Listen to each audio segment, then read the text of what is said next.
नमस्कार, ये आकाशवाणी शिमला है। अब आप पूनम शर्मा से कोविड-19 पर विशेष समाचार बुलेटिन सुनिए। कोविड मरीजों की संख्या फिर से बढ़ रही है, इसलिए श्रोताओं से अपील है कि कोई भी कोताही न बरतें, सुरक्षा उपायों का पालन करें और 45 वर्ष से ऊपर के सभी लोग बेहिचक टीका लगवाएं। सुरक्षित रहें और 3 आसान उपायों का पालन करें। मास्क पहनें, 2 गज दूरी है जरूरी, सुरक्षित दूरी बनाए रखें, हाथ और मुंह साफ रखें। प्रधानमंत्री नरेंद्र मोदी ने देश के सरकारी अस्पतालों में 551 ऑक्सीजन संयंत्र लगाने का आदेश दिया है। ये संयंत्र लगाने के लिए राशि पीएम केयर्स फंड से दी जाएगी। प्रधानमंत्री ने संबंधित अधिकारियों को जल्द से जल्द इन संयंत्रों को चालू करने के आदेश दिए हैं।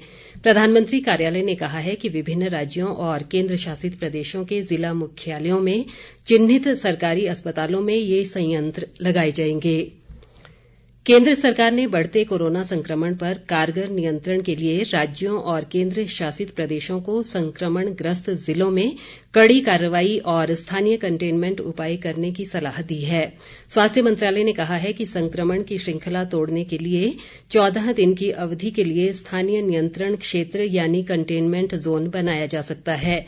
मंत्रालय ने ऐसे क्षेत्रों में नियंत्रण उपायों में सख्ती लाने को कहा है जहां संक्रमण में काफी बढ़ोतरी हो रही हो। स्थानीय कंटेनमेंट में 3 सूत्रों पर ध्यान दिया जाएगा, जिसमें नियंत्रण, नैदानिक प्रबंधन और सामुदायिक सहयोग शामिल हैं। मंत्रालय ने कहा है कि नियंत्रण क्षेत्र की सीमा स्पष्ट निर्धारित की जाएगी और नियंत्रण के कड़े उपाय किए जाएंगे ताकि संक्रमण बाहर न फैले।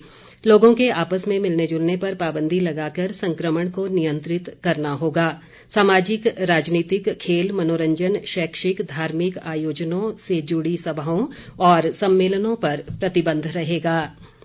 देश में कोरोना संक्रमण से अब तक 1,43,04,382 लोग स्वस्थ हो चुके हैं। मौजूदा समय में देश में कोरोना के सक्रिय मरीजों की संख्या 28,13,658 हो गई है।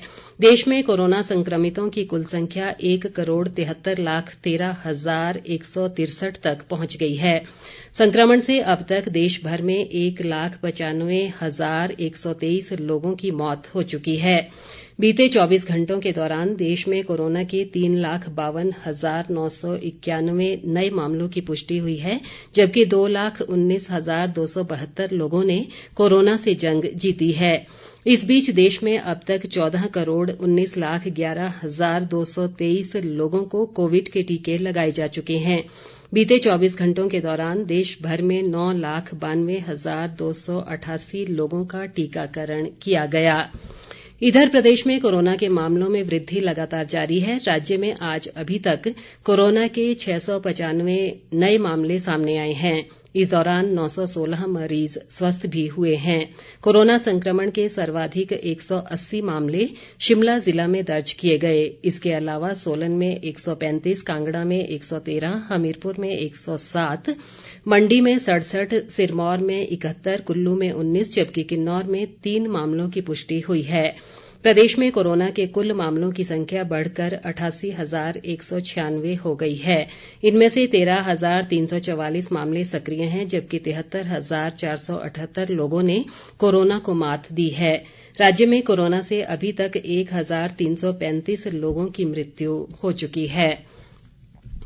केंद्र सरकार टीकाकरण अभियान के तीसरे चरण के लिए राज्यों और केंद्र शासित प्रदेशों को अपने 50% कोटे से निःशुल्क कोविड टीके देना जारी रखेगी। फेसबुक पोस्ट पर स्वास्थ्य मंत्री डॉक्टर हर्षवर्धन ने कहा कि शेष 50% कोटे में राज्यों को स्वतंत्रता होगी। कई राज्यों ने अपने अनुसार टीकाकरण प्रक्रिया शुरू करने का अनुरोध किया था और अब शेष 50% कोटा से उन्हें अपने हिसाब से प्राथमिकता वाले समूहों को टीके लगाने की स्वतंत्रता मिलेगी। इस कोटे में निजी क्षेत्र भी आ सकेंगे ताकि संयुक्त प्रयासों से हर वयस्क को जल्द से जल्द टीका लगाने का लक्ष्य हासिल किया जा सके। इसी के साथ ये समाचार बुलेटिन समाप्त हुआ। नमस्कार।